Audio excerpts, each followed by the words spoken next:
자, 지금까지 쭉쭉 갔는데요. 결론을 좀 말씀드릴게요. 일단 제가 말씀드리려고 하는 내용은 메시지는 한 가지입니다. 다주택자들은 매물이 좀 나올 것 같은데요. 일단 당분간은 그 매수를 하지는 않을 것 같아요. 그리고 투자를 한다는 것도 지금 굉장히 어려워졌습니다. 그래서 제가 오늘 뭘 말씀드릴 거냐면 이 소액 투자하는 방법에 대해서 말씀드릴 거예요. 요즘 관심이 굉장히 많아서 이 내용을 원래는 잘 안 하는데 한번 오늘 말씀드릴까 합니다. 관심 있게 보시면 될 것 같아요. 자, 투자 이렇게 하면 성공한다고 되어 있는데요. 지금은 큰 돈으로, 큰 덩어리로 움직이는 시장은 아닌 것 같아요. 그러면 작은 돈으로 통장에 있고 그리고 몇 년 동안 묵혀있던 그 몇 천만 원이라는 돈을 갖고 투자할 수 있는 방법은 없을까? 그거에 대한 내용을 얘기할 겁니다. 보시면요. 현재 아파트를 투자할 수 있을까를 좀 보겠습니다.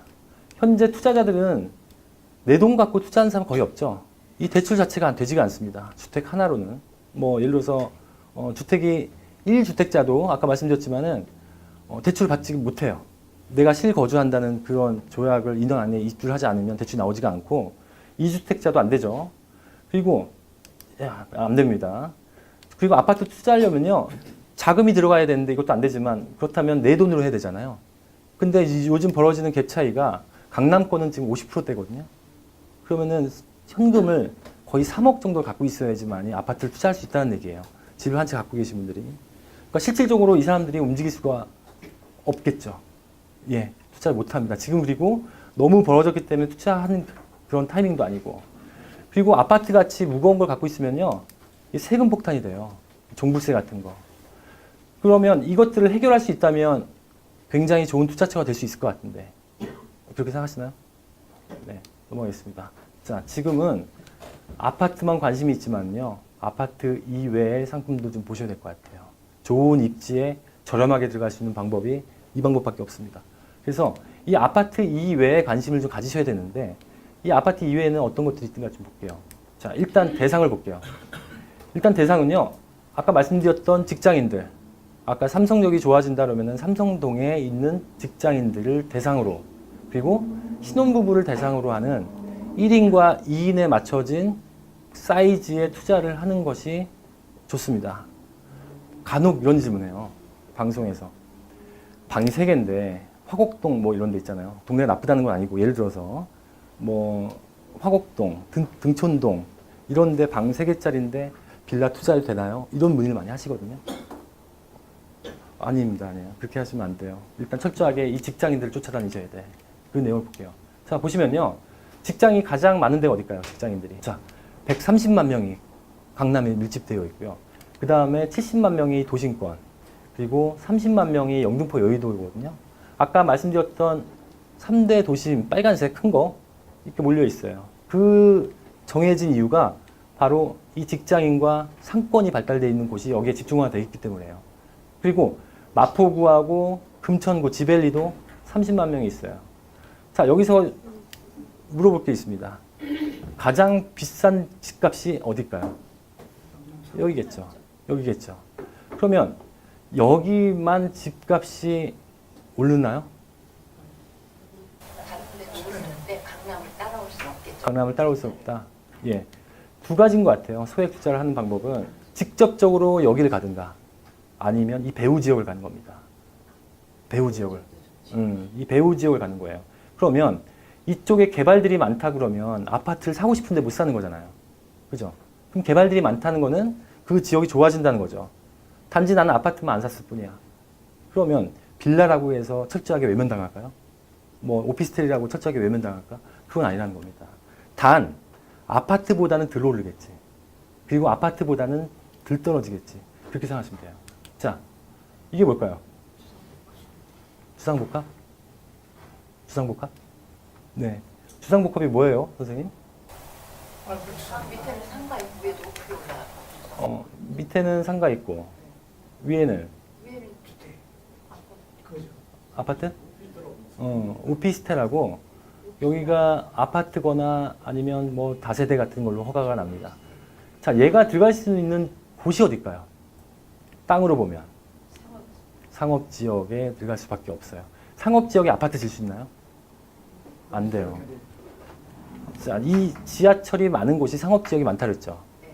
이 상업지역에 여기 그러니까 역세권으로 들어갈 수 있는 가장 빠른 방법, 가장 좋은 방법이 이렇게 상업지역에 지을 수 있는 곳이 가장 가깝고 상권이 발달돼 있겠네요. 예, 이렇게 규모가 있는 주상복합주택은 상업지밖에 안 됩니다. 여기에 투자하시는 것도 괜찮을 것 같아요. 또 볼게요. 자, 요즘 빌라 예전에 우리 어렸을 때 살았던 3층짜리 빌라가 아니에요. 이게 막 7층도 올라가고 막 8층도 올라갑니다. 대부분 이렇게 높게 올라가는 거는 우리 중공업 지역에 많이 올라가는데요. 뭐 성수나 아니면 영등포 쪽, 그리고 양평동 쪽, 강산동 쪽 이쪽이 좀 높게 올라가요. 요즘은 이렇게 보기 좋게 엘리베이터도 있고 이렇게 올라갑니다. 세 번째 패턴은요. 자, 재개발 가능성이 있는 곳에 투자를 하는 거예요. 한남동 같은 경우는 이미 진행을 하고 있기 때문에 비싼 거 아닌가요? 그죠? 그리고 한남동 같은 경우는 20년이 걸렸어요. 20년이 걸렸어요. 근데 이렇게 재개발, 여기가 재개발 한다는 얘기 아니에요. 이렇게 재개발 가능성이 있고 시간을 투자할 수 있다면 뭐 10년, 15년 정도 내가 투자할 수 있다면 어떨까요? 괜찮을 것 같아요. 물론 이 지역이 재개발을 하려면 이 노후도를 따져야 되거든요.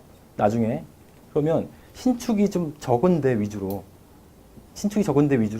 용산, 그렇게 개발이 많은 용산 지역에 신축으로 해서 여기에 진입을 하면 어떨까? 이게 세 가지 포커스입니다. 자, 보실게요. 용산 여기 있죠? 그리고 개발 자체가 굉장히 많은 곳이기도 해요. 호재도 많고. 이게 강남이죠. 영등포죠. 이쪽 배후 지역이나 아니면 직장인들이 많이 거주하는 이쪽 위주로 투자하시게 되면 어떨까요? 수요는 굉장히 많습니다. 네, 그렇습니다. 자, 넘어갈게요. 자, 요즘은요, 빌라를 아파트처럼 져요. 실내를 보면 이렇게 깔끔해요. 이렇게. 화장실도 한샘 같은 걸로 이렇게 이쁘게 해놓고. 신혼부부들이 되게 좋아해요. 그래서 이렇게 옛날에 우리 살던 그냥 하얀색 벽지에 그냥 아무것도 없는 그런 게 아니에요. 풀옵션으로 되어 있습니다. 여기 보시면 등도 있고요. 이게 에어컨이거든요. 에어컨도 다 있고. 자, 이렇게 투자하는 게 얼마면 투자할 수 있을까요? 소액입니다. 제가 말씀드리는 빌라가 오르는 방법 중에 하나는 이 땅값이 오르면 집값이 오르는 겁니다. 그 예를 좀 들어볼게요. 투자를 많이 안 해보셨던 분들이 빌라는 수익이 없어 라고 얘기하시는데 그렇지 않아요, 절대. 보시면요. 지금 공시지가가 올랐죠? 오늘 발표할 것 같은데. 네, 대부분 20% 이상이 올랐을 거예요. 그죠? 그러면 보통 우리 분양, 아파트도 마찬가지고 빌라도 마찬가지예요. 분양을 하려면 이 땅값에 건설비를 들이고 일정한 마진을 붙여서 분양을 하죠. 이게 분양가가 예를 들어서 3억이라고 쳐요. 그러면 가만히 있으면 전부 다 3억으로 짓겠네요. 내 주변은. 그죠? 비슷한 땅값이라면. 근데 이 공시지가가 올랐어. 그럼 어떻게 될까요? 이제는 분양가가 3억 5천이 되는 거예요. 그러면 얘랑 나랑은 1년밖에 차이가 안 난다고 가정을 해봐요. 그러면 얘가 3억 5천에 분양했으면 나는 얼마 받으면 될까? 한 3억 4천 받으면 되지 않을까? 이렇게 가는 겁니다. 근데 서울의 땅값이 어디가 많이 올랐어요? 강남도 많이 오르고 마포구도 용산도 그죠? 주거가 재개발되고 재건축이 되고 깨끗해지는 곳이 그리고 직장이 많은 곳이 바로 땅값이 많이 오릅니다. 그래서 그쪽 지역에 자리를 잡으면 어떨까요? 역 앞에 한 4분 거리에 좋을 것 같은데 그죠? 아파트만 버리시면은 너무나 보이는 게 많아요. 주택 임대 사업자를 하지 않고 집을 보유하는 거는 거의 무모한 짓인 걸 말씀드리려고 해요. 왜 무모하냐면요. 2019년에 양도를 했다고 가정하고 약 10년 동안 보유하고 3억 원의 양도 차익이 있다고 가정을 하면요. 일단 일반 적용이라 하는 거는 그냥 일반 세율을 얘기하는 거거든요. 일반적인 10년을 유지했을 경우에도 약 한 7,100만 원 정도 내요. 근데 주택을 하나 늘리는 경우에 이 장독공제라는 비용 공제가 안 되거든요. 그러면 그대로 나와, 이 금액이. 그리고 이 세율도 올라. 그럼 얼마가 돼요? 1억 2천이 됩니다. 그죠? 거의 2분의 1? 그죠? 1억 5천이니까. 여기 1억 5천이고. 한 40% 정도 내겠네요. 그죠? 그리고 3주택자인 경우에는요, 1억 5천이 됩니다. 그럼 여러분들은 아파트를 사셔서 10년 동안 3억을 벌었다고 해도 내가 내야 되는 세금은 이렇게 내야 된다는 거예요. 누가 투자하겠습니까, 지금? 그죠? 그리고 이렇게 되면 또 문제가 뭐예요? 종합부동산세. 종합부동산세 어떻게 될 거예요? 종합부동산세가요, 3주택자면 300% 한도에서 움직여요. 그러니까 무슨 말씀이냐면, 올해 내가 낸 게 100만 원이잖아요. 그럼 3주택자인 경우에는 그러니까 100만 원까지만 받을 수 있어요. 예를 들어서 100만 원인데 내년이 되면은 300만 원까지 내야 돼요. 최고. 그 다음에는 900만 원으로 늘어가요. 이게 300% 한도 내에서 마지노선이 300%라는 얘기예요. 2주택자인 경우에는 200%. 그래서 이 3주택자가 100%에 대한 보유세를 내리려면 하나 줄여야겠죠. 그게 나올지 안 나올지 그게 4월 달 이내에 그게 변수로 되는 겁니다. 자, 넘어가겠습니다. 주택임대사업자 등록을 하시게 되면요. 일단은 양도세가 70% 감면이 돼요. 이거 하나 남았습니다, 지금. 일단. 그래서 12월에 굉장히 많이 주택임대사업자 등록을 하셨는데요. 다 이거 하나 바라보고 하신 것 같아요. 자, 보시면요. 1억 원, 1억 원, 1억 원. 금액 자체가 줄어들었죠. 소액 투자를 하게 되면 이 양도 차익이 줄어들게 되죠. 아무래도 아파트보다는. 그러면 1억 원을 갖다가 임대 등록을 하지 않으면 세금을 2,100만 원 정도 내야 돼요. 이 금액 자체가 적기 때문에 3억이 아니라 1억이기 때문에 이 세율이 낮은 구간을 가잖아요. 그죠? 그리고 70% 감면을 받고 임대주택을 한다 그러면요. 640만 원 내시면 됩니다. 그리고 주택이 2개 있다 하더라도 940만 원 정도 내면 돼요. 결국은 1억을 벌어서 9.4% 정도 낸다는 거죠. 최고. 그러면 우리 부가세가 몇 프로죠? 10%보다도 안 되는 게 양도세가 되는 거예요. 이게 마지막에 남았습니다. 예. 그래서 이 주택임대 사업자를 꼭 하라는 건 아니에요. 왜냐하면 그만큼 나쁜 것도 있거든요. 5% 상한 제한도 있고. 그 대신 꾸준히 가져가실 분들은 주택임대 사업자를 하시는 게 좋을 것 같아요. 양도세가 굉장히 많이 나오거든요. 저 장기 쓸 때 그 단기는 혜택이 없잖아요. 단기는 혜택이 있어요. 단기도 혜택이 있어. 어떤 혜택이 있냐면 4년짜리가 있고 8년짜리가 있거든요. 이 4년짜리만 하더라도 취득세를 감면을 해드려요. 85%까지. 그러니까 200만 원 이하는 100% 신축에 한해서 100% 취득세를 면제해주고 200만 원이 넘어가면 취득세에 85%까지 깎아줍니다. 양도세는 해당이 안 돼요. 근데 이번에 바뀐 게 있어요. 뒤에 말씀드릴 텐데 보통 4년짜리를 하고 8년짜리로 이제 변경을 할 수가 있었어요. 근데 이 4년 동안 임대를 했음에도 불구하고 이 4년을 다 인정해 준 게 아니었거든요. 반만 인정했어요. 반만. 2년이나 2년. 임대 기간이 되게 중요해요. 근데 이번에 바뀐 게 4년짜리 하더라도 8년으로 넘긴다 하더라도 이 4년을 다 인정해 주겠다는 게 이번에 바뀌었어요. 뒤에 아마 제가 말씀드릴 텐데요. 자, 일단 예를 들어 보겠습니다. 자, 양평역에 이렇게 생긴 건물이에요. 이게 2층까지는 오피스텔이고 2층부터 7층, 3층부터 7층이 다세대 주택이에요. 이게 중공업 지역이라 이렇게 7층까지 올라갑니다. 샘플로 보여드리는 거니까요. 이게 2개 있어요. 한 층에 2개. 이게 12평이에요. 이 12평이 넘어가게 되면요. 사는 사람이나 임대하시는 분들이 부담을 느껴요. 왜냐하면 금액이 올라가니까. 그리고 더 큰 거는 원하지도 않아요. 혼자 살거나 둘이 살다 보니까. 5호선 양평역에서 3, 4분 걸려요. 그리고 이 5호선 영등포구청역에도 한 도보 7분을 걸리고.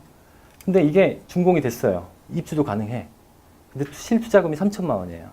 볼게요. 자, 입지를 보면요. 양평동이 영등포 옆이죠. 여기가 3도심 중에 하나 개발을 한다는 얘기, 아까 얘기했죠? 이 영등포 역을 중심으로 도시재생도 해요. 이 물레동하고. 그러다 보면 이쪽 지역이 좋아지는 여건의 어떤 환경 속에 있는 거예요. 그리고 보시면요. 이쪽 지역이 다 중공업 지역이기 때문에 대부분 지구 단위 계획이라고 해서 개발을 제한해 놓은 게 많아요. 도로를 넓히거나 아니면 그러니까 아무렇게나 짓지 말라고 했던 그런 지역이 많아요. 그게 양평동입니다. 보시면요. 여기가 양평역이죠. 그러면 5분 거리 내면 역세권일 수 있네요. 그죠? 그리고 여기가 지구 단위 계획, 방금 말씀드렸던 지구 단위 계획에 묶여 있어요. 그럼 여기는 공장도 있고, 그리고 뭐 집도 있고, 그리고 사무실 같은 것도 있어요. 이거를 갖다가 개발을 하겠다는 거예요. 어떤 식으로 개발을 할지는 아직 나오지 않았지만 이쪽 지역이 개발되고 깨끗해지면 어떻게 될까요? 이쪽 지역의 땅값은 모르겠죠. 그죠? 두 번째로는 이 집값이 0만 가깝다고 해서 좋은 그런 입지가 아니에요. 근처에 직장이 있어야 돼요. 이 직장이 여기에 비즈센터 이게 쉽게 말씀드리면 옛날에 그 후지구제했던 1층짜리, 2층짜리 그런 그 공장들 있잖아요. 이 공장들을 집어넣는 센터라고 보시면 돼요. 그게 지식산업센터거든요. 이 지식산업센터가 하나, 둘, 세 개 이걸 신축을 하고 있고요. 그리고 이 롯데마트하고 코스트코 생활 편의시설이 가까이 있습니다. 걸어갈 수 있어요. 그리고 남부지청, 영등포 세무서, 영등포 구청이 일자리가 풍부합니다. 근데 여기가 중공업 지역이고 그리고 조금 뭐랄까요, 영등포 바로 여의도 바로 밑이기 때문에 집값이 많이 안 오른 지역이에요. 이런 데 투자하시면 미래 가치가 굉장히 좋을 겁니다. 자, 그래서 이쪽 지역에 한 4분 거리고 이쪽 지역도 한 7분 거리가 되거든요. 그러면은 5호선과 2호선을 이용할 수 있는 더블 역세권도 이용할 수 있는 그런 거리도 돼요. 걸어가시는 정도 거리. 자, 그렇습니다. 그래서 이 양평동 다세주택이 2억 9천만 원이 매매가예요. 그런데 전세가 지금 2억 6천이거든요. 그래서 3천만 원 정도면 투자가 가능합니다. 여기에 주택임대사업자 등록하시면 취득세가 85% 감면이니까 나머지 부분, 비용적인 부분은 많이 없어요. 이렇게 투자하셔서 좋은 지역에 투자를 해놓으시면은 굉장히 좋습니다.